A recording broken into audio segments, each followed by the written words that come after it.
We had supper last night and you came in, and as we were eating, the president was raging against you on Air Force One. Me and the president. His line now about the Epstein files appears to be he's exonerated and you, are the cause of all of his problems. Yeah, you, yes. sleazeback journalist Michael Wolff and Jeffrey Epstein were conspiring to bring him down. That's what he takes from the Epstein files.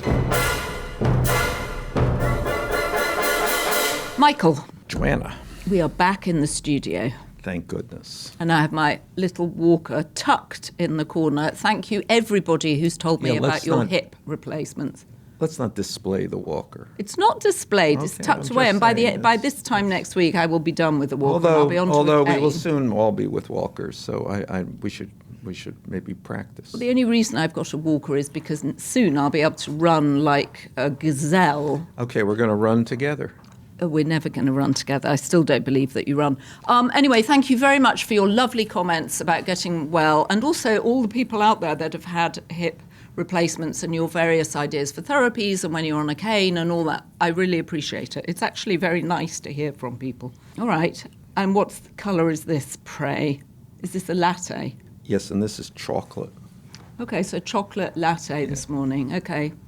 February, we're longing for spring. It's a bit gloomy today, but never mind. We're here in person. Life is good, although not for Tom Pritzker, another person. Every single day, someone has fallen because of their relationship with your old friend, Jeffrey Epstein. No, it's extraordinary. It is a fast-spreading disease. Yeah, the scion of and I think he was chairman of the Hyatt Hotel Group, and he's had to resign because it's all too much, and his emails have come out. And Michael, did you ever meet Tom Pritzker with Jeffrey Epstein? I did. Pray tell. Jeffrey Epstein, and this is other people who have fallen. Jeffrey Epstein had a special viewing of the play Oslo. Oh yeah, because he was involved with the people that were he knew that the central protagonists in Oslo are Norwegian diplomats, a man by the name of Tirje Larsen and his wife, whose name I should know because I know her, but two enormously capable people and two people who have made a profound contribution to world peace. Can we just say they were the Witkoff and Jared of their day? Well, they were not. I think the important point is the Witkoff and Jared of their day. They were legitimate diplomats who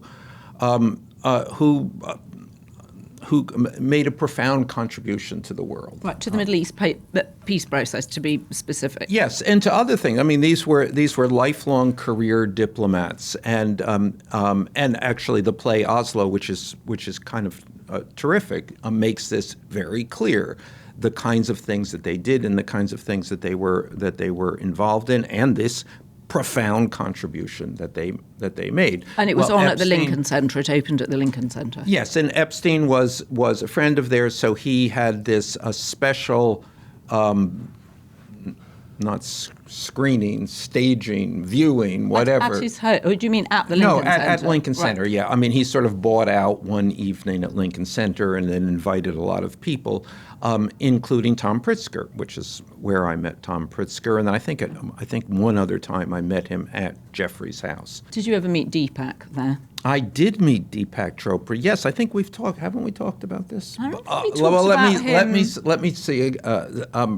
Let's do it again, because that was Deepak Chopra described when Jared and Ivanka came to one of his, whatever he does. Workshops, I think spiritual workshops, for which you're guaranteed spiritual awakening. Yes, and they sat in the front row. He was very fixed on that, and they were very attentive to him. Yeah, you did tell me that. But, okay, so you met Tom Pritzker. Well, he's the next one. There's an element of Salem witch trials about this now, that anybody that's ever been involved with Jeffrey Epstein has to step back. Yeah, no. I pulled, there's this line which has haunted me for some time, and this is something that the New York Times wrote in just after, in the months after Epstein died.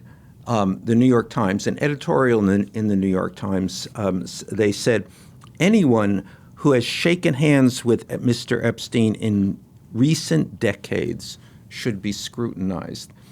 And I've thought, well, certainly since actually, I haven't shaken hands with Epstein because Epstein did not shake hands. So this is what did he do? Did typical. he do the elbow thing? Yes, he was a germaphobe. I've always found that elbow thing, unlike RFK, who isn't scared of germs, because as he said, he used to snort coke off a toilet seat.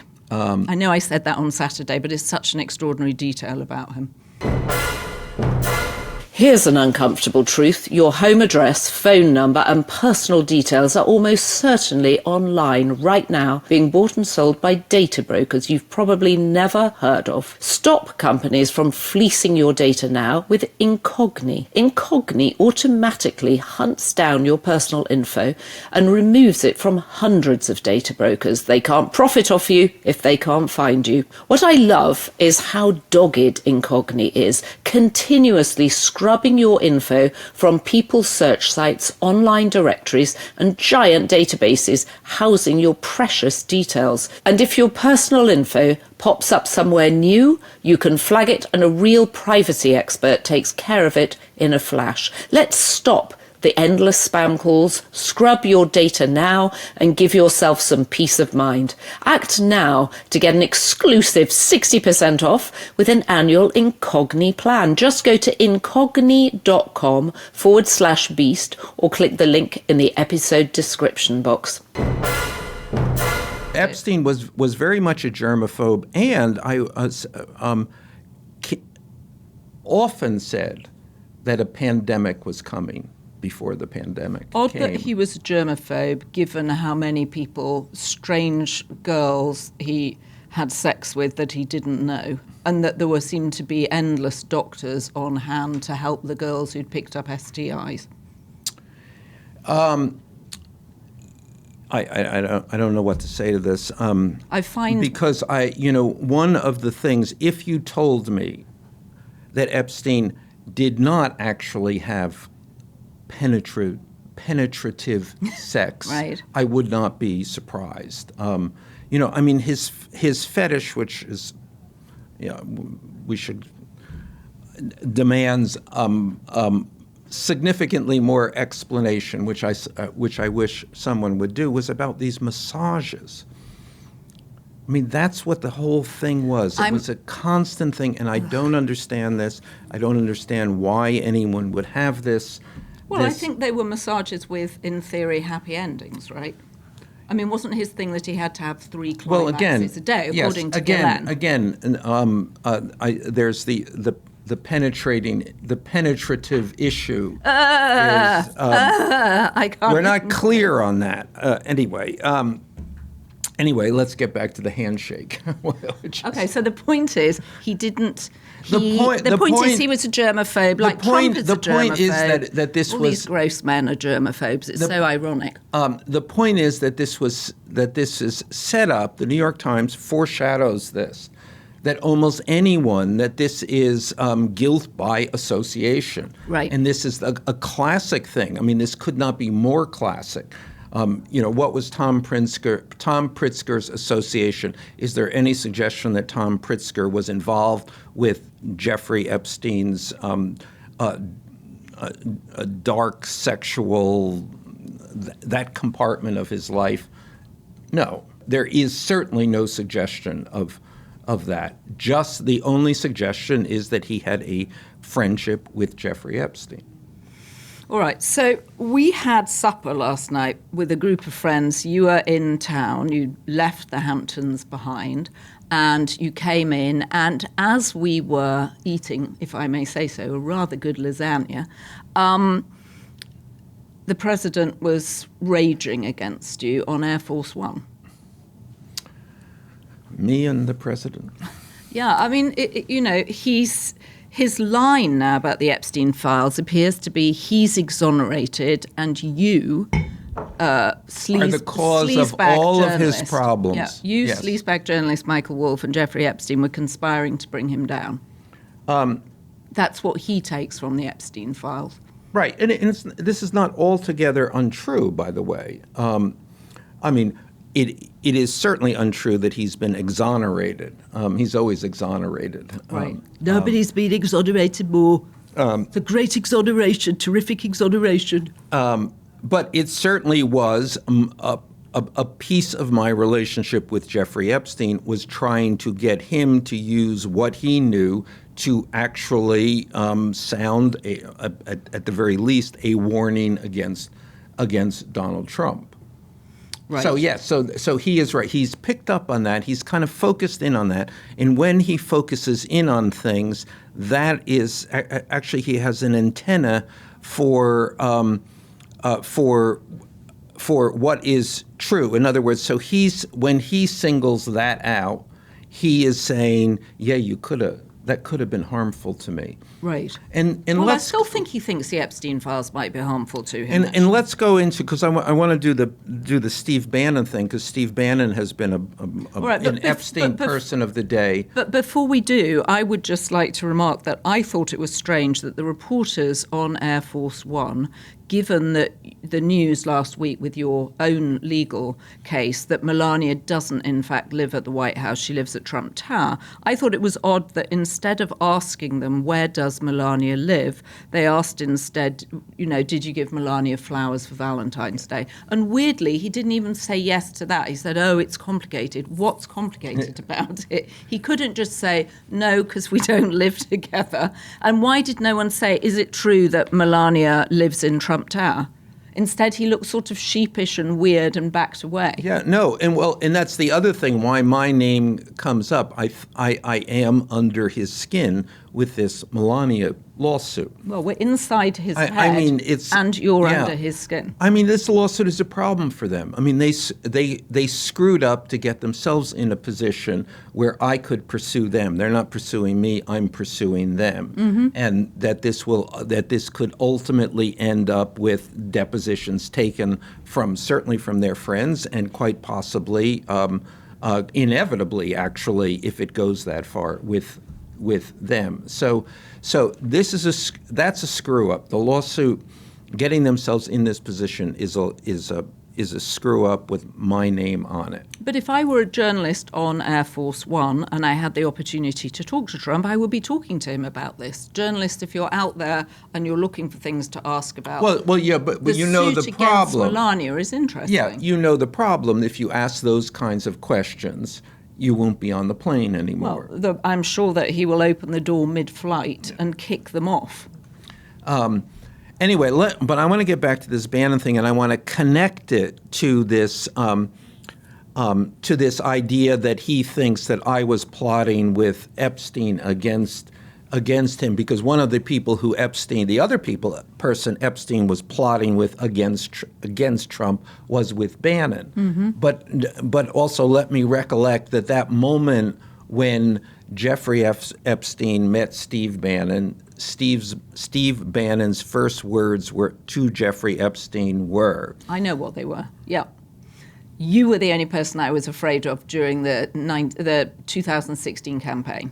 Bingo. Yeah. See, I have been listening. Yeah. So, and you introduced Steve Bannon to Jeffrey Epstein. Yeah. So the New York Times yesterday did their Bannon Epstein takedown. There's one a day now. So all they're able to do is just write stories with snippets from these emails, and they managed their coverage of the Bannon-Epstein relationship was, it seemed like zero reporting, actually. Well, I thought the coverage was exactly the same as the chapter you had written in your book, Too Famous, 5 years ago. Yes. Okay. So 5 years ago, written everything you could want to know about the Epstein-Bannon relationship. 5 years ago, why now?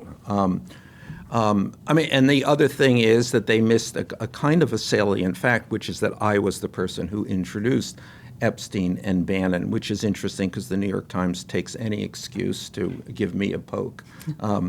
and they missed that one because nobody is doing any reporting. Well, it was a very interesting chapter in your book when it came out, which was an anthology of pieces about sort of famous men, basically. And but what was interesting about it was you have the recordings of Steve Bannon trying to help Jeffrey Epstein prepare for a possible interview on 60 Minutes, and Bannon is putting him through his paces. And actually, we've seen some of this now dropped some of this online. has come out. Yeah, yes. I watched some of it on Instagram and TikTok, so it's out there. But it is a really interesting insight into the two of them. Yeah, no, I mean, and I think it was a kind of fascinating relationship, and it was a relationship that I kind of watched unfold, and it goes. First thing it was. I mean, Bannon is now like everybody. No, I didn't really know him. No, I wasn't really and just, friends. Just place Bannon for us at this point. So this was 2017, right? The fall of 2017. So Bannon had been cast out by Donald Trump at this point? Yes, he had been cast out in August. He was, he was considering his future, obviously looking to meet people who might help finance that future, but also kind of having a good time. I knew Bannon well at this point and had seen him, if not every day, very often through the first term, through that from January through to August, and the working in the White House for him had become an intolerable burden. Working with Trump, who he hated, working with Jared, and everything was so. By the time he was pushed out of the White House, exiled from the White House, you could just see it, the weight come off his shoulder. So he was in a very good place. Not I've been banished, but like I've been saved. And so I introduced them to Epstein, and they immediately bonded over their hatred for Donald Trump. I mean, they both had this deep experience with him, and to this day, I think both Epstein and Trump, certainly in my rather substantial experience, are the two people who are most insightful about Donald Trump. I mean, Bannon and Epstein Yes. are the people who are most insightful. Yes. Yeah. And they would get together constantly, and the overwhelming part of their conversation was about Donald Trump, trying to explain this, about trying to understand how this guy could have come to power, how this happened, and then anecdote after anecdote after anecdote about what a moron he is. Do you think they were jealous of Trump? Yeah, of course. I mean, I think they each felt that they were smarter than Trump, because they both were smarter than Trump, and they each felt that he had played them in some way, and whatever Trump was, whatever Trump had become, it was partly because of them. So all of those kinds of things were operative, but I think the overriding thing was they felt, like much of the country felt, how did this happen? Possibly have happened? And they went on, because they knew him so well, to see this quite in comic terms, or tragic terms.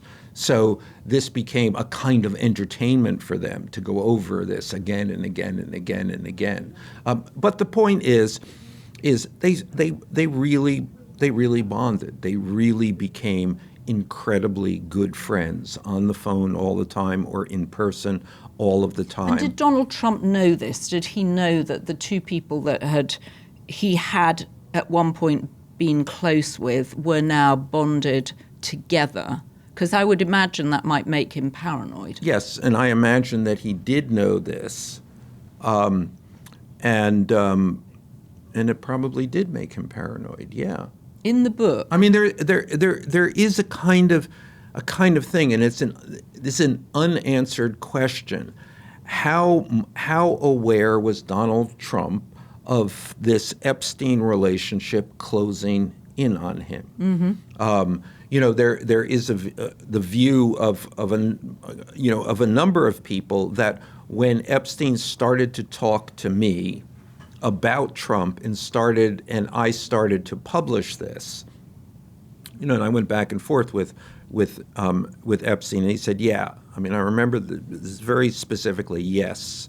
And he thought about it. You tell that story about the breakup of the relationship and Epstein's belief that it was Trump that shopped him to the Palm Beach police. Yes, exactly. And then when that book came out, and then it was really 3 weeks later that Epstein was arrested, and I don't know this, none of us know this, but there is certainly conjecture among a circle of people that there was a direct cause and effect there. And that the Southern District of New York arrested Epstein because they wanted information on Trump. Well, that's the other side of this. So there are two operative theories: that he was arrested at Trump's behest because he had information because Trump wanted to shut him up, or he was arrested independently on the behest of the Southern District, looking to squeeze him for information about Trump. It's almost impossible now, and this came out of the dinner we were talking about last night, but I'm sure a lot of people have had these conversations where the more you read about the Epstein files and the more you read them, the more you think it is possible he didn't die by suicide. I mean, I'm always a cock-up theory, not a conspiracy theorist, but on this one, it reaches so deep. It's such a bizarre story that you think, gosh, maybe he was actually killed in jail. I mean, it's just... Well, my feeling about this, so that I can't see the circumstances in which he died the way they say he would have had to have died, and yet I can't see the circumstances in which all the people who would have had some knowledge of this, the assistant U.S. attorneys, the FBI agents, all of the people are surrounding that moment of the most significant prisoner in the United States at that moment, would know nothing or would keep quiet about what they knew. So I remain agnostic on this question. Well, it's just a remarkable story. All right, so but it is, and I think in more and more as we come back to this, I mean, every day this goes on. It becomes a story the likes of which we've never seen since I don't know, the Kennedy assassination. I mean, It becomes that kind of thing, and that kind of Rosetta Stone. If only we could interpret this, we would know everything. Instead of, as we interpret it, we seem to know less and less. Right, and also it's impossible to know where to start. First of all, the search function is not reliable, so you can put someone's name in and it comes up with 200 references. You can put them in the next day and it comes with 700 references. So it's not well organized, but it's very difficult to know where to begin even going through it. And every day I wake up and I'm more confused by it. Anyway, at some point, and I don't think this can be done now, but someone will put this all together. Remember, and the other thing that's happened there. I mean, we have this now. This collection of information which is unvetted, which we don't know where it comes from. I mean, it's random, and that will be a separate question about the effect of releasing this information in this way. And we ought to remember that information has never been released in this way. I mean, the idea of law enforcement agencies and the government, investigative arms of the government, taking all of the information that they have about something and just throwing it out, has never happened before. So we don't know the effect of of that. And in the future, we may look back at this and say this is as illiberal as anything the Trump administration has done. And this was, of course, forced upon the Trump administration.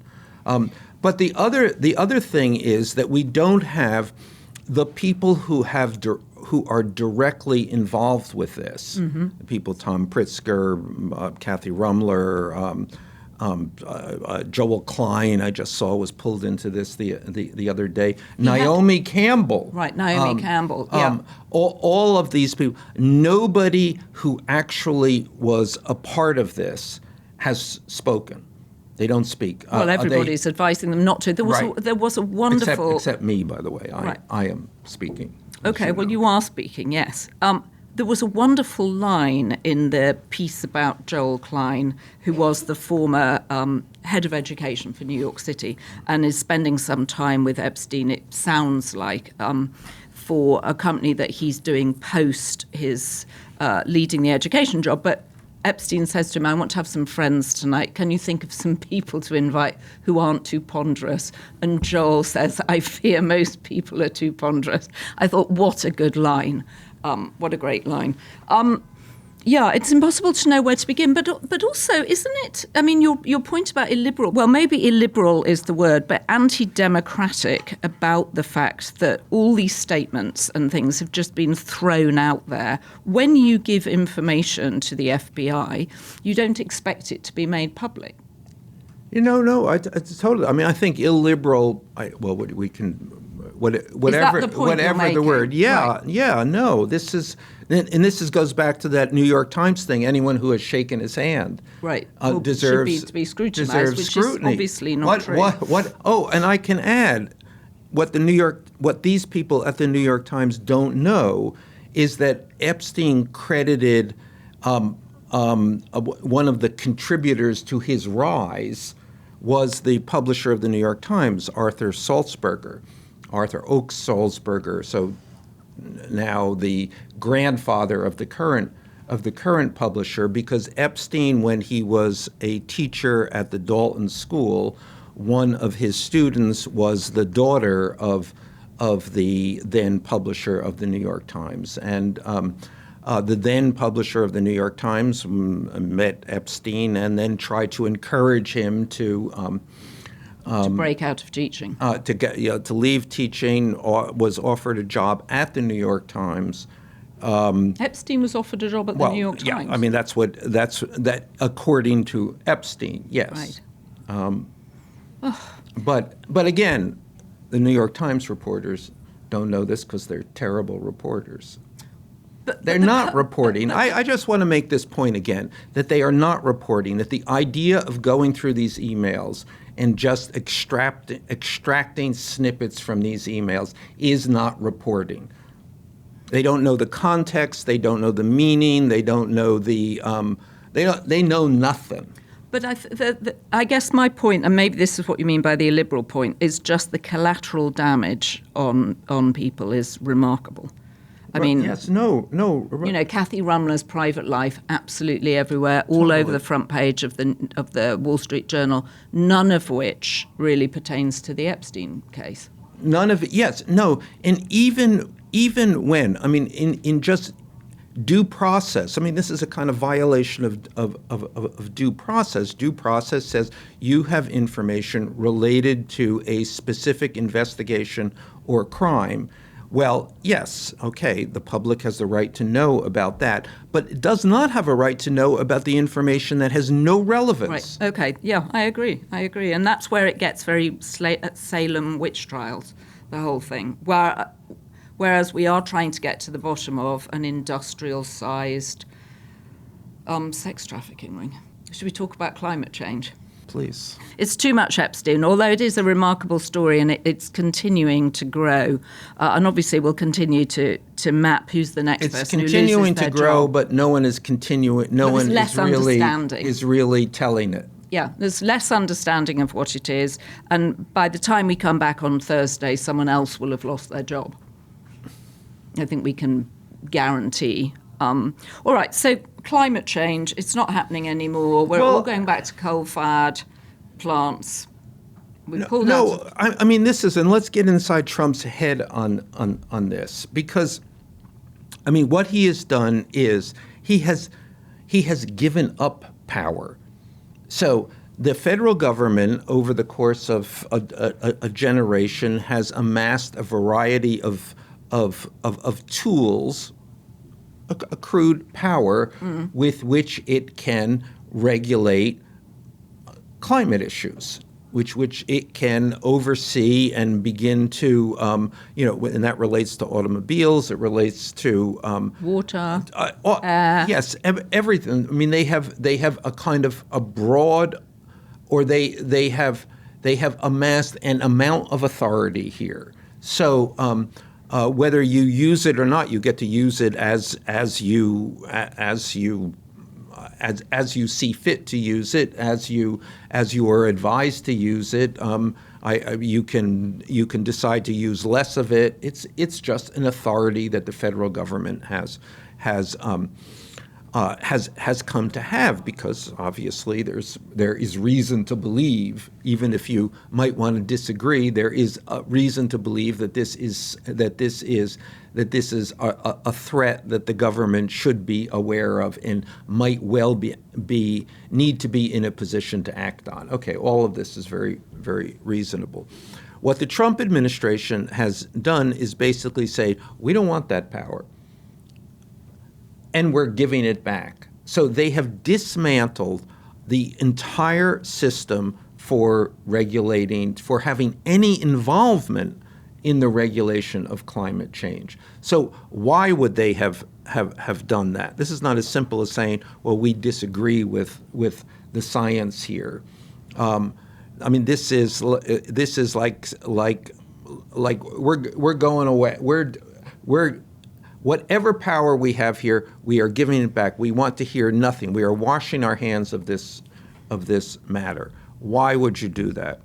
And I think that the answer is not a policy point of view. It's not about climate change. It is about Donald Trump. I am against anything that the people I am against are for. So this is the kind of thing, and this is dividing this. I mean, it goes further. It's dividing this line in the sand. Those are what liberals, Democrats, blue state people are for. We are against anything that they are for. By the simple act of them being for it, we are against it. That is. So it is not only that we're in a time of polarized politics, but this is taking it a step further. This is us against them. But again, you feel that this is going to impact his voters in the red state just as much as anybody in the blue states. Totally on a lifestyle, scientific, on every basis, except. So what is the benefit? The benefit is we, and then he draws this broad we as the, in red states, and we MAGA people and we Republicans are what is the largest issue facing us, not a climate apocalypse, but Democrats. Right. Okay, I want to go back to the Epstein, because I have one question. Is it possible that the release of the Epstein files turns out to be good for Trump? Yeah, I think already it has. I mean, it has certainly taken the focus off of him and put the focus on so many other people and fractured the focus. Who do we focus on? We don't know. The head of the Nobel Prize Committee, Naomi Campbell, Woody Allen, the Clintons, and where's Donald Trump just becomes a kind of bit player. And he's done this once before, when in 2016, the fall of 2016, when the Grab Them by the Pussy tape came out. Mm-hmm. The way he got by that, the way he survived that, when nobody thought he would survive this, when the head of the of the RNC came to New York, Reince Priebus at the time, and said, "You have to you have to withdraw from this race. We're not going to spend our money on you." And how did he survive that? He survived that by blaming it on Clinton, which he's doing again. Right. Doing it again. And Steve Bannon had this spectacularly evil idea of at the debate, bringing the women. That debate. No, it was not the first debate. It was actually one of the penultimate debates. Filling the front rows with all of the women who had the Clinton accusers. Yes. Yep. So again, we're just doing. Trump Everybody else always is does losing what their he job has done except before. for Donald Trump. Yes. Yeah. All right. So, and again, all of these people. Who was the person who had the closest and the longest relationship with Jeffrey Epstein? Right. And most of these people who are now being tagged, it's an interesting thing because there's a kind of line. Did you know him? Did you know him after he was convicted and after? And that seems to be a bad sign. Right, a watershed. Yeah, that's the line in the red line. Yes, but in fact, all of the bad stuff happened before this. In relatively. I mean, my own feeling is that after this happened, after he was sent to jail, after he was investigated. The idea of underage girls, he became scrupulous about that. I thought he carried on while he was in jail because after 6 months, he was allowed work release. With women, not with underage women. I mean, I think, and I mean, this is, again, just my impression, and certainly in 2019 when he was charged by the federal government, that was for acts that had occurred before he went to jail. Okay. All right. So Marco Rubio seems to be rising again, though. He had a successful speech at the Munich conference. Remember last year, J.D. Vance went in and slapped the Europeans around. And now Marco Rubio is sort of saying, come on, guys, you've got to save your own Western civilization. We love you. We came from you. You need to step up and preserve what's great about Western culture. And then see, if Marco Rubio rises, that means J.D. Vance is falling. Is falling, yes. So this is clearly a Marco Rubio moment, and against all of these,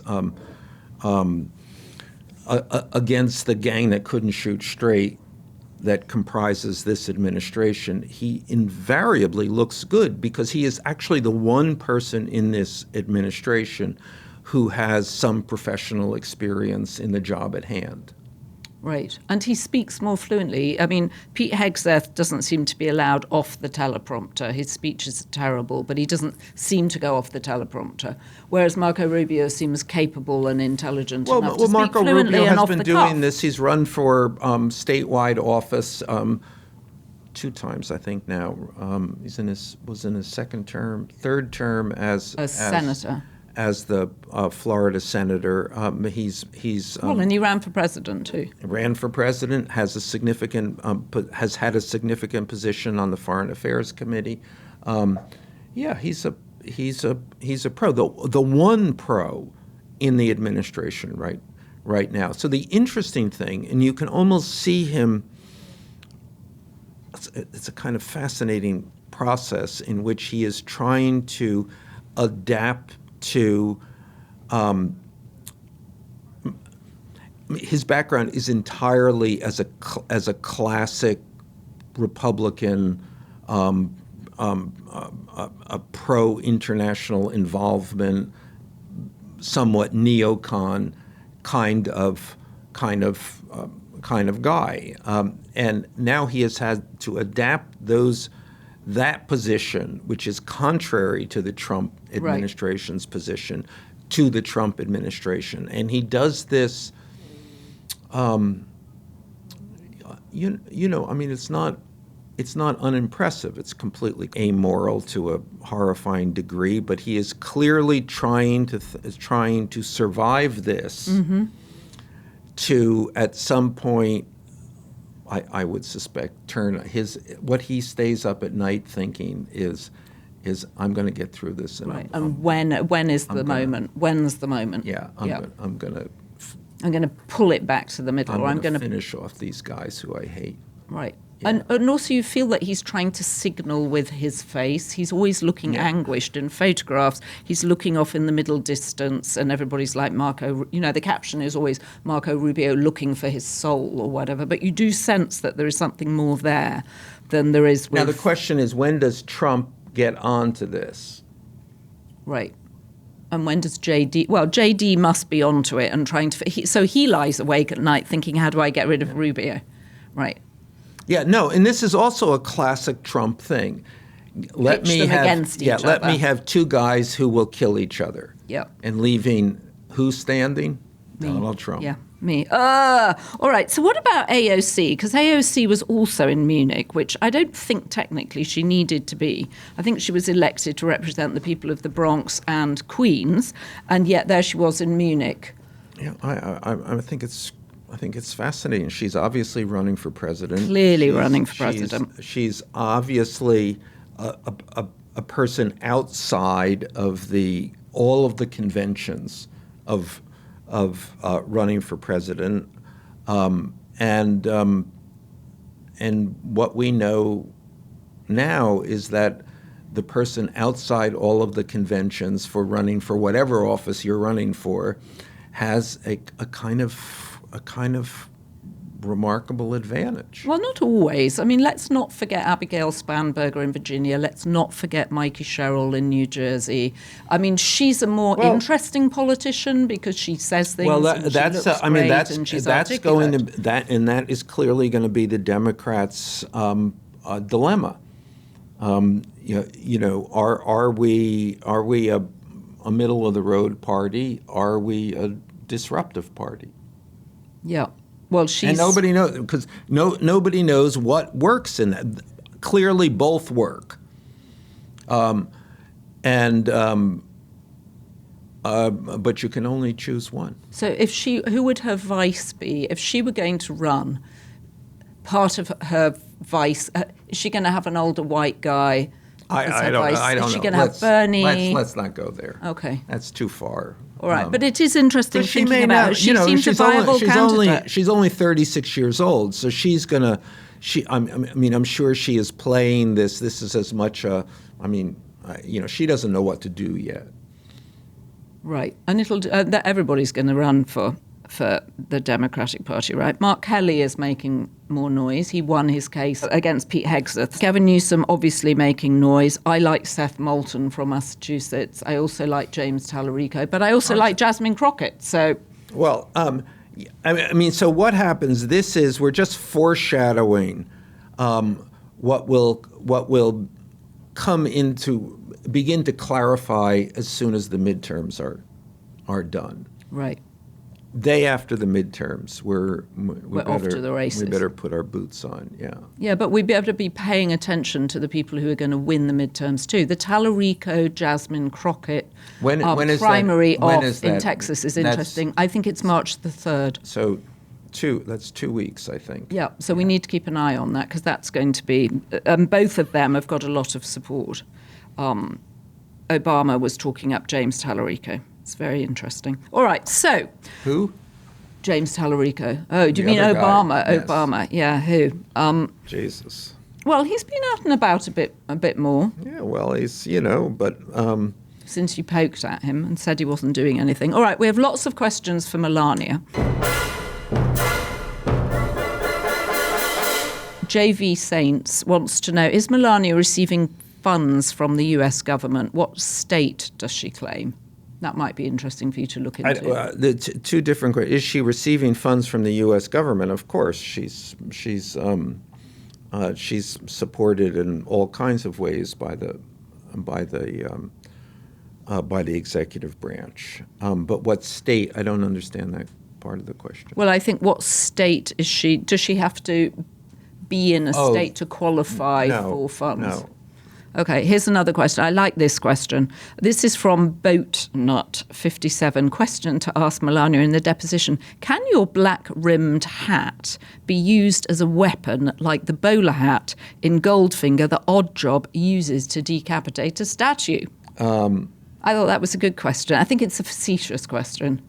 I don't think you have to ask it, but it's funny. All right, here's a question from Eternal Diplomat. When is your husband scheduled to meet with the Epstein survivors? Wait a minute. When is your husband? I have to figure whose husband. You know, Melania's husband. This is I will just say that I was on the street yesterday and someone came up to me and began talking about Melania issues and then referred to something my wife had said, meaning I suddenly realized you. So Joanna and I are not married. We are not married, and we're never going to be married. But we're YouTube spouses, right?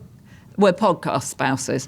All right, another question for Melania. Is she the reason Trump and Epstein fell out? And that's from Judy Herring, 156. Good question, Judy. Well, Herring. I mean, at the center of this lawsuit and of this whole of her threats against me, of the suit we filed against her, is what is the nature of the relationship between Jeffrey Epstein, Donald Trump, and Melania Trump? Yes. Do you want to read Garfried's limerick? And then I've got another limerick from a new person. This is the first time I'm seeing this, so I'm reading it fresh. There once was a crowd in first class whose secrets were buried in brass. As files disappeared and the truth engineered, they governed by gaslight and sass. Not bad, Garfried. I've got another one for us, and this is from someone called Andrea Brunet, or Brunace. There's nothing Miss Coles abhors more than a podcast whose leitmotifs bore. Thus, she seeks new suggestions for Melania questions as Donald finds Wolff at the door. Pretty good. Okay. Pretty good, as what's-his-face would say. Cobra Enthusiasm. I did watch a whole series of those episodes the other day, and I realised that you are the equivalent of him. You are the podcast Larry David. I was going to say Mary David then. Don't know why I said that. You are the podcast Larry David. I disagree. Okay. Well, you would do. In character, you would do. All right. If you have been, thank you for joining us. Don't forget to subscribe to the Daily Beast. Please leave us a comment on our YouTube channel. And what else? Anything else I need to remind people of? I don't know. It seems open-ended. Well, I think many just things we should remind if you're people also of. confused about what the hell is going on, read Be the Daily nice, Beast. We are really trying to lay it out. Stand for people. up. Be a stand-up guy. At any rate. So the good news is we have so many B-Beast tier members now. There are too many names to read out, and we really appreciate your support. Thanks to our production team, Devon Rogerino, Ryan Murray, Rachel Passer, Heather Passaro, Neil Rosenhaus.